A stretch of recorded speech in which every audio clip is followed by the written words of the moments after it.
The iQOO Z11 comes packed with a 165Hz display and a massive 9020 mAh battery, a combination you'd usually expect from a gaming tablet rather than a smartphone. Built specifically for fans of this series, this device finally makes its debut as a true powerhouse focused on performance and endurance, with 3 standout upgrades, including a 165Hz ultra-smooth display, a huge 9020 mAh battery, and a large 6.83-inch custom screen. The iQOO Z11 is clearly aiming to impress. Most of the buzz online revolves around its refresh rate and battery life, so in this video, we're breaking those down and sharing real-world insights. A quick shout out to my tech partner from China for sharing this video. A big thank you for making this possible. Hey everyone, it's Maiky from techmaiky. If you love staying updated with the latest gadgets, make sure to subscribe and hit the notification bell so you never miss out on our exciting tech content. So, what makes a 165Hz display such a big deal? Over the past year, as smartphones started adopting larger batteries and gaming continued to grow, high refresh rate screens have once again become a key upgrade feature. iQOO took a steady approach, spending last year bringing 144Hz displays across its Number series and Neo lineup. Now, with the iQOO Z11, they've taken it a step further by introducing their first 165Hz iCare gaming display. The difference with a higher refresh rate is immediately noticeable. In fast-paced shooting games, a 165Hz screen reacts instantly to every tap. In intense one-on-one battles, that faster response can give you the edge, letting you react quicker, shoot first, and secure the win in a split second. But it's not just about gaming. The iQOO Z11 also stands out as one of the few smartphones offering a large 165Hz display. Its 6.83-inch screen with 1.5K resolution paired with slim bezels delivers a more immersive viewing experience, whether you're gaming or watching content. Brightness levels are impressive too. In professional mode, you can manually reach 1000 nits, while global and peak brightness go up to 2000 and 5000 nits. On top of that, it includes Moonlight Eye Protection 2.0, uses 2160Hz high-frequency dimming by default, and even provides a full brightness DC dimming option for added comfort. Even though 165Hz displays have existed in smartphones for about 5 years, they've been difficult to adopt widely and sometimes even phased out in favor of other technologies.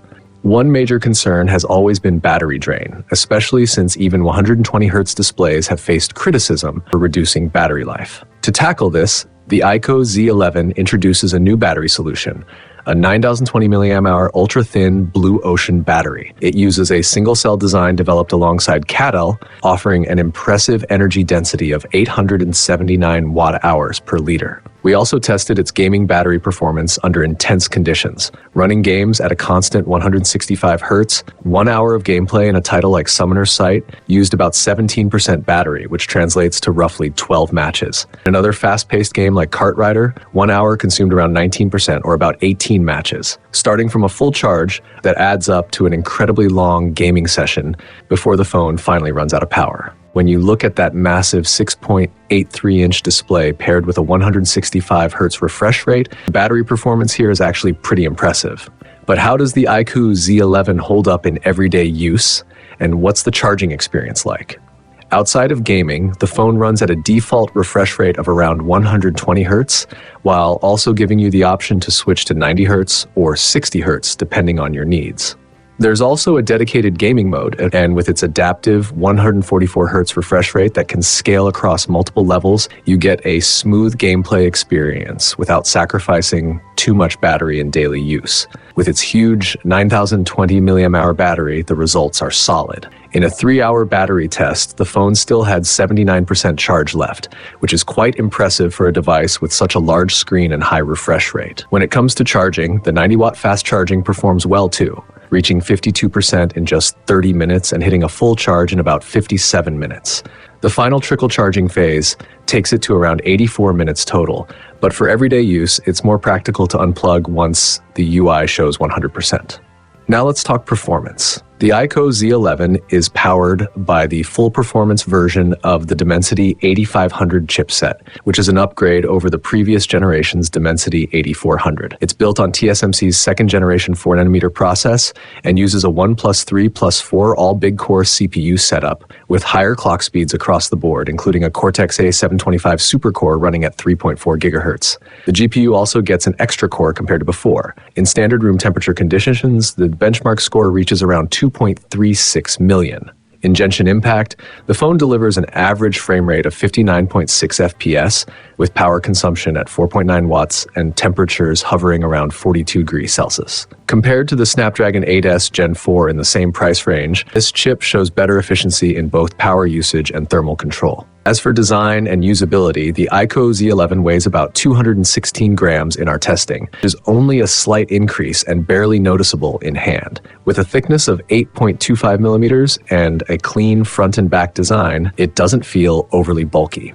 The version we tested comes in the Azure Radiance color, and instead of reusing the Z11 Turbo look, it introduces a fresh design with a compact camera module. On top, you get a 50 megapixel stabilized main camera, while the right side houses the flash along with a 2-in-1 infrared sensor. In terms of durability, the phone supports both IP68 and IP69 ratings for dust and water resistance. If it accidentally gets wet, you can use the built-in drainage and dust removal feature to clear out any remaining moisture. It also comes packed with useful extras like dual-frequency GPS, an X-axis linear motor, stereo dual speakers, and full-feature NFC, so all the essentials are covered. Compared to the Neo and Turbo series, the Z11 does miss out on a short-focus fingerprint sensor and uses a plastic frame, but considering its price, that trade-off feels reasonable. That wraps up this Q&A segment. If you enjoyed the video, don't forget to like, comment, and subscribe. I'll catch you in the next one.